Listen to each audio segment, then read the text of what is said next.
Well, good morning, everybody. It is Monday, the 20th of April. Hopefully, you all had an awesome weekend. Hopefully, you all are still doing really, really well. So, I'm going to dive straight into this morning, and we continue our journey in James, and we're coming to James chapter 2. And if you remember correctly, a couple of days ago, I said that as we are reading through James, if we kind of look at each chapter, there's an overarching theme per chapter.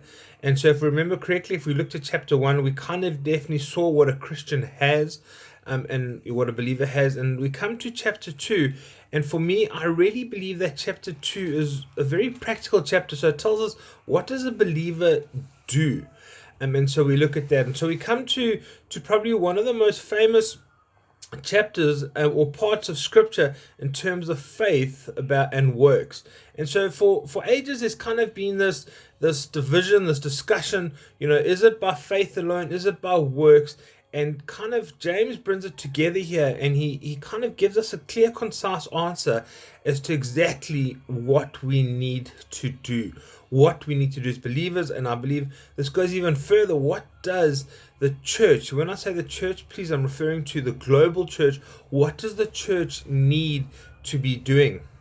And so let's just dive straight on this morning and read the first bit of it. So we're reading from James chapter 2, and we actually jumped a bit and reading from verse 14. And it says, "What good is it, dear brothers and sisters, if you say you have faith, but don't show it by your actions? Can that kind of faith save anyone? Suppose you see a brother or sister who has no food or clothing, and you say, 'Goodbye and have a good day. Stay warm and eat well,' but then you don't give that person any food or clothing. What good does it do? So you see, faith by itself isn't enough. Unless it produces good deeds, it is dead and useless." And so when I read that, I kind of definitely see that faith and works go hand in hand together. And I definitely see that when we look at that first part there, and for me, faith is something that transforms us. If we can honestly say and look at our lives and say that our faith and our belief in Jesus Christ and our belief in the gospel and all that means to us has not transformed us, then I don't believe we have the right kind of faith, or we're putting our faith in something else. Very simply put, faith is transformative. Faith transforms the way we think, faith transforms the way we act, faith transforms what we hold dear. And we need to kind of get to that point where we can kind of get to the point of saying faith is transformative. And so for me, I look at so often we see so many people coming to know Jesus, but then they kind of slip back into their old way because they held into a faith that was not transformative. They held on to their understanding of the gospel and not what the gospel actually is really all about. And so if you sitting this morning watching this, and whether you've been a Christian for a couple of weeks, a couple of days, or even many, many years, I think we need to always take stock of our lives and going, how has our faith transformed us? And why do we want to do that? Because when we look at, there's some amazing characters in scripture. Let's just take somebody like Rahab, for example, and it even mentions her here in verse 25.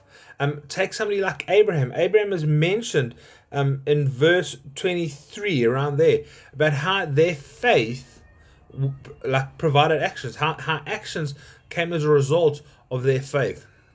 And so we take somebody like Rahab. Rahab was a prostitute, and she came and she had faith, but that faith caused her to action.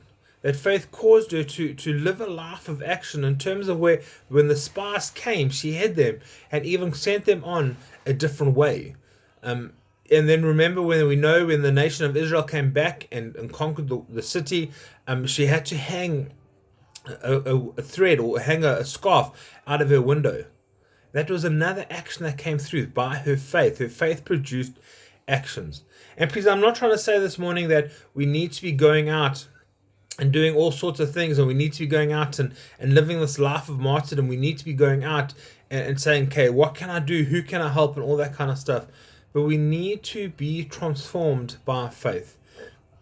Because how often do we get to the point where we know somebody needs help, and our first response is to pull out that Christianese line and say, "I'll pray for you," and all we're doing is using that line not to help that person, but just to get rid of that person. Where we say, "Don't worry, brother, I'll pray for you. Don't worry, sister, I'll pray for you," or "Don't worry, things will get better." Where somebody comes and they're really, really struggling, and we're going, "Don't worry, things will get better." Um, I believe it's almost a lie that we've kind of fallen into this trap where we can honestly separate faith and works. And please, I'm not trying to say that it's by works that we get into heaven. No, by no means at all. Our salvation is not by works. Salvation has nothing to do with works. Salvation is a free gift from God. That is part of the gospel. Salvation is a free gift, a gift that we don't deserve. However, our faith causes us to be different. And when we think about it, when the world sees us, do they see somebody that is different? Do they see somebody that has been transformed by their faith? That when people look at us, the only thing that they can put it down to is our faith in Jesus Christ that has transformed who we were. We often watch Christian movies, and we see how the people come to know Jesus, and they are so transformed in who they are and what they did. And we so often put that down to, oh, that's just the movies. But do we have that kind of faith that is life transforming? Do we have the kind of faith that leads us to actually do something? Or do we have the kind of faith that just causes us to sit back and not do anything? I firmly believe that one of the reasons many people reject the gospel is that they look at how the majority, and please I say this with lots of love and lots of respect, they see how many believers live out their faith, and they realize that it's actually not a faith worth anything. It's not a faith worth even sharing, because it's not a faith that is transformative. It's not a faith that causes us to be different to the world around us. It's not a faith that causes us to stand up and to be counted when time comes.